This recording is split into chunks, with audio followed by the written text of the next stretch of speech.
مہینوں کی تعداد ہے، اللہ تبارک و تعالیٰ نے اس کی تعداد کو اسی دن بنا دیا جس دن اللہ تعالیٰ نے زمین و آسمان کو بنایا۔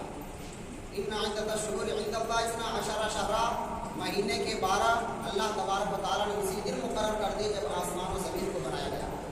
اور آگے فرمایا فیہا اربعۃ الحرم، 12 مہینے تو بنا دیے لیکن اس کے اندر جو 4 مہینے اللہ تبارک و تعالیٰ نے اسی دن محترم بنا دیے۔ کربلا کا جو واقعہ ہے، کم و بیش 124 انبیاء کرام آئے اور انبیاء کرام میں سب سے آخری نبی ہمارے اور آپ کے نبی ہیں، اور ہمارے نبی کے نواسے حضرت امام حسین ہیں اور ان کے رفقا۔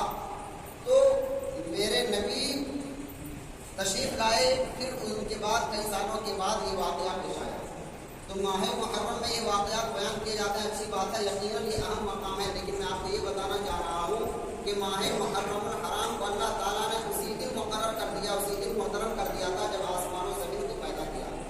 جب ہم اور آپ نہیں تھے اسی دن اللہ تعالیٰ نے اسے محترم بنا دیا، اور 4 مہینے پر اللہ تعالیٰ نے محترم بنایا۔ ایک رجب المرجب کا مہینہ ہے، دوسرا ذی القعدہ، تیسرا ذی الحجہ اور چوتھا محرم الحرام کا مہینہ ہے۔ تو اللہ تعالیٰ نے اس مہینے کو پہلے سے محترم بنا دیا۔ سرسری نظر سے میں آپ کے ذہن نشی کرنا چاہوں گا کہ کون بڑے بڑے واقعات پیش آئے اس ماہ محرم الحرام میں۔ بزرگوں سیدنا آدم علیہ نبی علیہ الصلوۃ والسلام 40 سال تک مسلسل روتے رہے کہ مولا میری توبہ قبول فرما لے۔ انہوں نے ان سے ایک چیز ہوئی تھی کہ جو چیز ان سے منع کیا گیا تھا، جس پھل کھانے سے حضرت آدم علیہ الصلوۃ والسلام نے کھایا، ان کے جسم سے لباس اتر گئے، زمین میں اتارے گئے، اور حضرت آدم علیہ الصلوۃ والسلام مسلسل 40 سال تک روتے رہے۔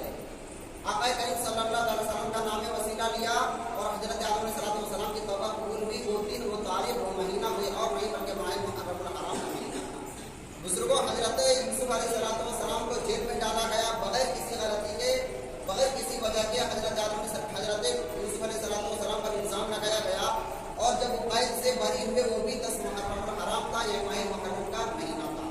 بزرگوں، حضرت نوح علیہ السلام کی کشتی جودی پہاڑ پر لگی جو 40 دن تک چکر کاٹتی رہی، اور سارے لوگ اس میں سوار تھے اور طوفان سے کسی کو نجات نہیں مل رہی تھی۔ تو حضرت نوح علیہ السلام کی دعا پر جب وہ ان کی کشتی ایک کنارے لگی تو وہ کوئی اور مہینہ نہیں بلکہ ماہ محرم الحرام کا مہینہ تھا، بلکہ 10 محرم کا مہینہ تھا کہ جودی پہاڑ پر ان کی کشتی جا کر لگی۔ بزرگوں، اسی طریقے سے حضرت موسیٰ علیہ السلام کو فرعون کی ظلم سے، فرعونیوں سے جو نجات ملی تھی وہ ماہ محرم تھے، اور خصوص 10 محرم کی تاریخ۔ بزرگوں، یہ اہم واقعہ ہیں جو یقیناً اس ماہ محرم میں ہوئے ہیں۔ یہ بڑے بڑے واقعات ہیں، تاریخی واقعات ہیں، اسلامی واقعات ہیں، جس کو کبھی فراموش نہیں کیا جا سکتا، کبھی بھلایا نہیں جا سکتا، جس کو بالائے طاق نہیں رہا جا سکتا۔ لیکن بزرگوں، ان سب پر ایک بڑا واقعہ جو تاریخ کربلا میں آیا، کربلا کے میدان میں جو پیش آیا، یقیناً ان سب پر بھاری تھا، کیونکہ وہ چیز اسلام کی تاریخ ہے، اسلام کی پہچان ہے، اسلام کی شناخت ہے، اس سے اسلام کی الگ پہچان ہوتی ہے۔ لیکن کربلا کا واقعہ ایک ایسا واقعہ ہے جو ان واقعات پر ایک اہم مقام رکھتا ہے، اور ان کے سامنے سارے واقعات ایک کھینچ نظر آتے ہیں۔ وہ تاریخ تھی، اور یہ تاریخ کو بچانے والا واقعہ تھا۔ سارے تاریخ اسلام ہے، لیکن کربلا کا واقعہ ان تاریخ کو بچانے والا